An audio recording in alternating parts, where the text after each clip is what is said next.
designing with sensitivity to a historic piece of architecture, do you mimic that historic piece of architecture, or do you recognize that there's no way you're going to build a building like it was built in 1900, so build for contrast? And in this case, the contrast is clear on the outside, but one of the things you may not think about is on the inside, and again, it's a context thing, is when we were in the space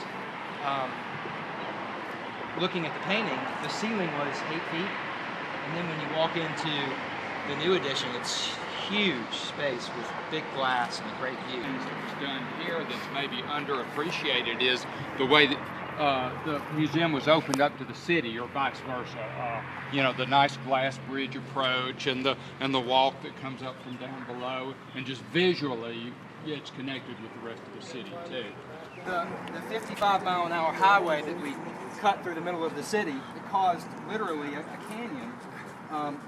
Secluded the entire neighborhood over here from the rest of the city, which I view as a bad thing, I'm not afraid to say. And so what we did 5 years ago was say, how do we restitch that connection? So let's build this bridge. There were a number of things that were planned, and the bridge is one of the things that ended up being the most successful. It's beautiful, and also, again, is a whole other conversation about contrast between a 1900s historic bridge and what's clearly a new bridge. And it's not an accident that it was positioned where it's positioned. And if you go down to the new aquarium, now that the foliage is so deep, it may not be that true, but it should be a fairly clear axial connection visually from Market Street all the way up to the mansion. And so the comment about how it's not just about what the building looks like as a piece of art on a canvas, but how it looks and where it's positioned within the city, that's what makes it a nice piece of urban design. There was a time before this bridge was built that we were, this bridge was built, that we were on the Walnut Street Bridge, and some visitors stopped us, pointed to the museum and said, how do we get there? Yeah. And we couldn't tell them. They had to go down and around and back up. So you could see it, but it was not accessible.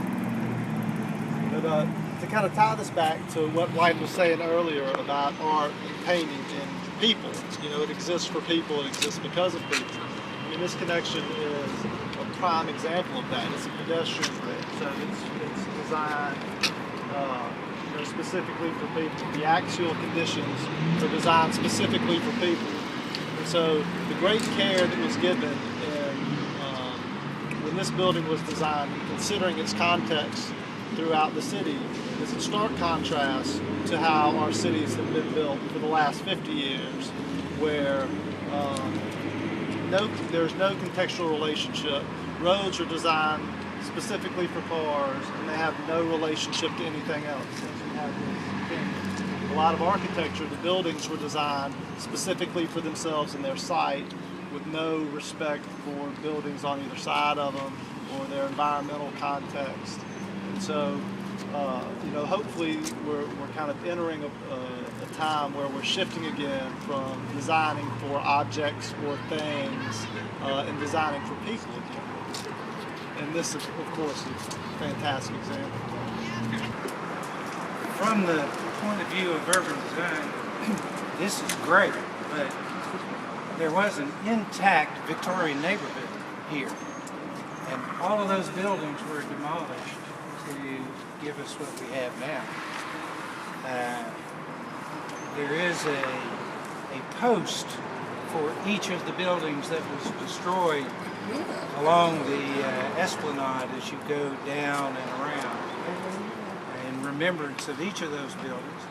But the Hunter decided that their new concrete brutalistic building, designed by Carroll Henley, the finest architect of the late 20th century in Chattanooga, did the downtown library. And then this wondrous thing, and the Holmbergs making the connection that we were unable to make from the Walnut Street Bridge. I mean, there was. How do you get there from here? We designed it to come down and under and back and up and through. Reused gigantic historic limestone blocks, and all of these walls that you see, they're from the original Chattanooga that Carl Gibson had saved and donated to the effort. We now have a really synergistic design that incorporates the historic structures, the brand new structures, and there's, I'm sure, more to come. But it came at a price to preservationists, but the fight over tearing those buildings down created Landmarks Chattanooga, which is now Cornerstones, which was the genesis of historic preservation in Chattanooga. So we lost something, but we gained something. It was that group that really helped save this bridge and make it into a connector. We saved the bridge in part by selling thousands of plaques to ordinary citizens and raised $500,000 at the local match by selling the plaques. And I can tell you that those people think it's their bridge, and it is. Same thing with Coolidge Park. Absolutely. Would like to see, or what my aspiration is that the community kind of it's like we've taken a deep breath after the 21st Century Waterfront was done. It was a massive project. And, okay, deep breath. All right, well now let's get back to work, because when we're not having conversations, we get buildings like, and I'm sorry if I offend anybody, we'll get buildings like the Buffalo Wild Wings building and buildings like Applebee's that are totally divorced from their context, say nothing about the city of Chattanooga or what we aspire to be or what we want. The more you create ownership, the more you have, vibrant population, an engaged population, an informed population, and a population that's more and more likely to build great places that are well connected, that we cherish for generations and generations. So I think if, to a certain extent, that is a criticism that we always have to be vigilant and guard against. But this is our city, so we gotta make sure what gets built is something we want to own.